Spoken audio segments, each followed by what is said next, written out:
The day Sarah learned about Corpus Christi. It was a bright Sunday morning in June when LeAnn and her family prepared for Mass. Sunlight streamed through the curtains as LeAnn adjusted her yellow sunshine dress and picked up her Bible.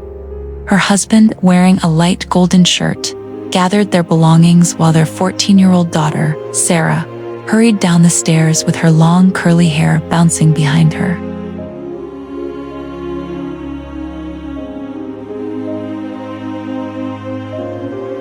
"Come on, Mom, we don't want to be late," Sarah said excitedly. LeAnn smiled. "Someone is eager for Mass today." "I heard Father Patrick is talking about Corpus Christi," Sarah replied. "I'm not exactly sure what that means."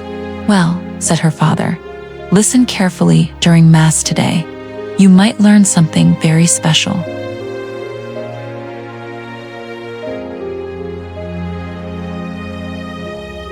The family drove to church together, praying the rosary along the way. As they entered the church, the stained glass windows reflected beautiful colors across the pews. The church was filled with families, elderly parishioners, and children preparing for the celebration of Corpus Christi, the solemnity of the most holy body and blood of Christ.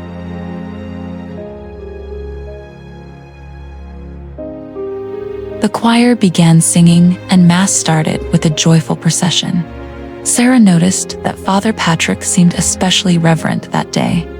The altar was decorated beautifully with white and gold flowers. During the homily, Father Patrick spoke about the Eucharist.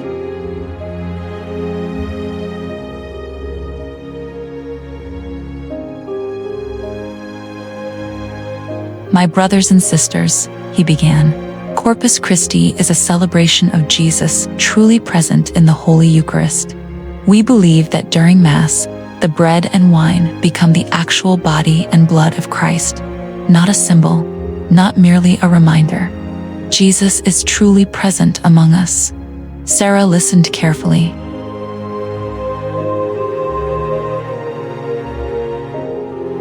Father Patrick continued, "At the Last Supper, Jesus said, 'This is my body and this is my blood.' The Church has faithfully believed these words for over 2,000 years." After communion, the congregation knelt in silent prayer. Sarah noticed how peaceful the church felt. Everyone seemed focused on Jesus.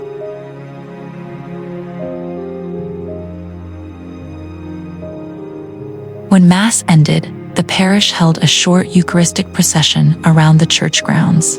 Father Patrick carried the Blessed Sacrament in a beautiful golden monstrance, while the congregation sang hymns. Sarah watched with amazement. "Why are we following Jesus outside?" she whispered. LeAnn smiled. "Because we are showing the world that Jesus walks with his people." The family returned home later that afternoon. After lunch, Sarah sat at the kitchen table with a notebook. LeAnn laughed. "That look means you have questions." "I have lots of questions." Her father pulled out a chair. "Let's hear them."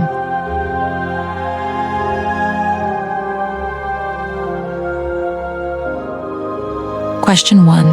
What does Corpus Christi mean? Sarah began. "First, what does Corpus Christi actually mean?" LeAnn answered. "Corpus Christi is Latin for Body of Christ. The feast celebrates Jesus giving himself to us in the Eucharist."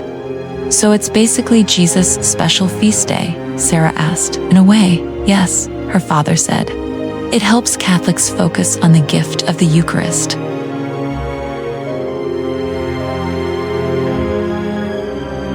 Question 2. Is the Eucharist really Jesus? Sarah looked serious.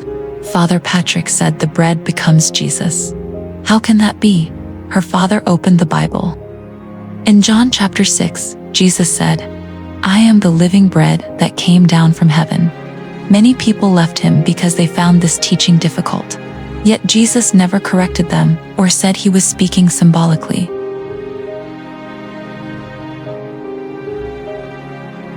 LeAnn continued, "Catholics believe in what the Church calls transubstantiation.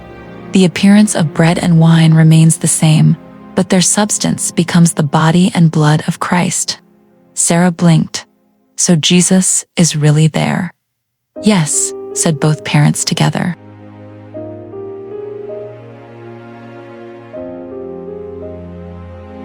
Question 3. Why can't we see the change? Sarah frowned thoughtfully. If it's really Jesus, why doesn't it look different? LeAnn replied, God asks us to trust him. Many important things in life cannot be seen with our eyes, like love, Sarah asked. Exactly, her father said. You cannot see love itself, but you know it is real. In a similar way, Jesus is truly present in the Eucharist even though it still looks like bread.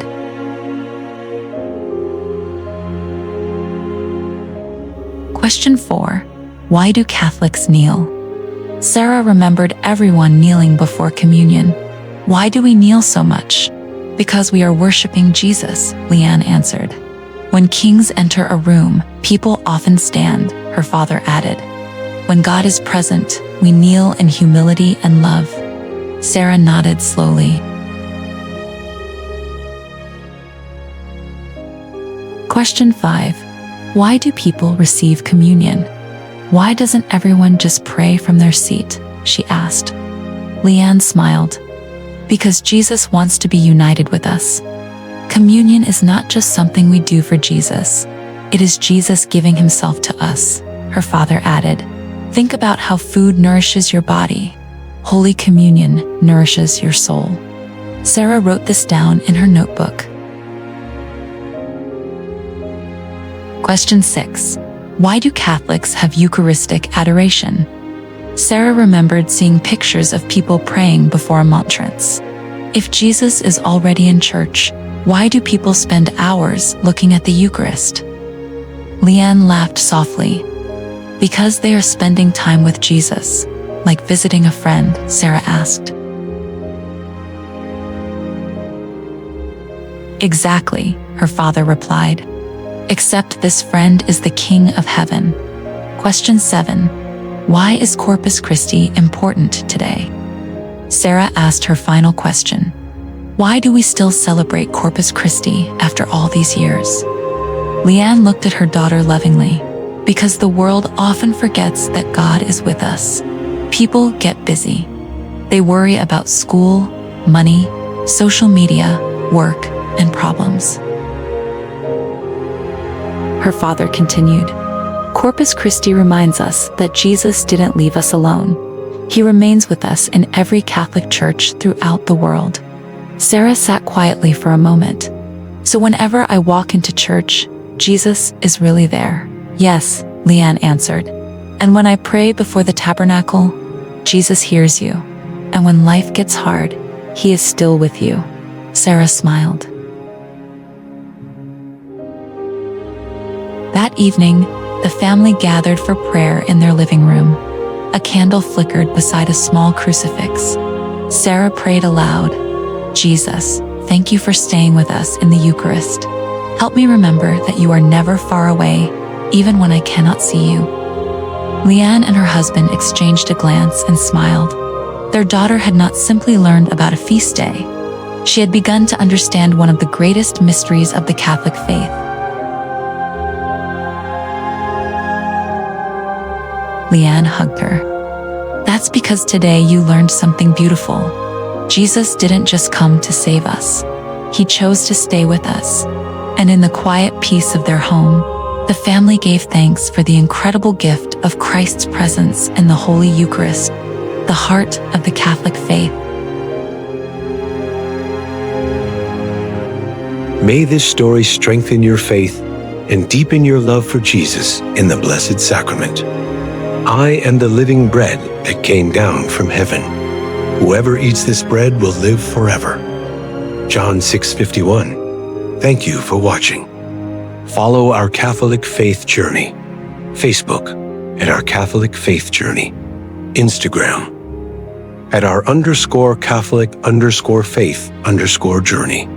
TikTok at Handcrafted Billin. Subscribe for more Catholic stories, daily Mass reflections, Bible stories, prayers, faith encouragement, and family-centered Catholic content. YouTube at LCDMALD. Don't forget to like, comment, share, and subscribe to help spread the Catholic faith.